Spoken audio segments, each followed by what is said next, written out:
প্রাথমিকভাবে বিজেপি গতকাল যে ভিডিও প্রকাশ করেছিল তাতে বিজেপির তরফে বলা হয়েছে যে বিজেপি করতো এই রাজীব বিশ্বাস, সেই কারণে তার বাবা এবং তার ভাই তাকে পিটিয়েছে এবং তারপর খুন করেছে। কিন্তু যখন আমরা ঘটনাস্থলে আসলাম তখন একাধিক তথ্য আমাদের কাছে আসছে। প্রথম, তিনি বিজেপি করতেন 2021 সাল থেকে, সক্রিয় বিজেপি কর্মী। সবার আগে তোমাকে একটু ঘটনাস্থলটা দেখিয়ে নেবো। তুমি দেখতে পাচ্ছ এই হচ্ছে মূল ঘটনাস্থল, যেখানে রাজীবকে পেটানো হয় গত 8 তারিখ। তারপর 9 তারিখ আবার তাকে পেটানো হয় এবং তারপর হাসপাতালে নিয়ে গেলে তাকে মৃত বলে ঘোষণা করা হয়। এবং যে ভিডিও প্রকাশ্যে এসছে সেই ভিডিও একেবারে চাঞ্চল্যকর ভিডিও। এই হচ্ছে তাদের মূল জায়গা, মূল বাড়ি, এবং এর ভেতরেই গোটা ঘটনাটি ঘটেছে।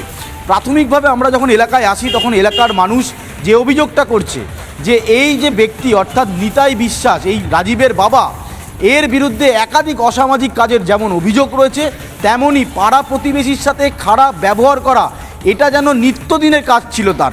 মদ্যপান করে এসে ছেলেকে মারধর করা, বাড়িতে অশান্তি করা, এমনকি বিভিন্ন অসামাজিক কাজে যুক্ত থাকা। এটা কে বলছে? স্থানীয় কাউন্সিলর বলছেন 3 নম্বর ওয়ার্ডের। ফলে তাকে তিনি অ্যাম্বুলেন্স চালাতেন, তাকে বার করে দেওয়া হয়েছিল, যে তাকে অ্যাম্বুলেন্সের কাজ থেকে সরিয়ে দেওয়া হয়েছিল। তারপর বাড়িতেই থাকতো, কোনো রোজগার ছিল না, বিভিন্ন অসামাজিক কাজের সাথে যুক্ত ছিল।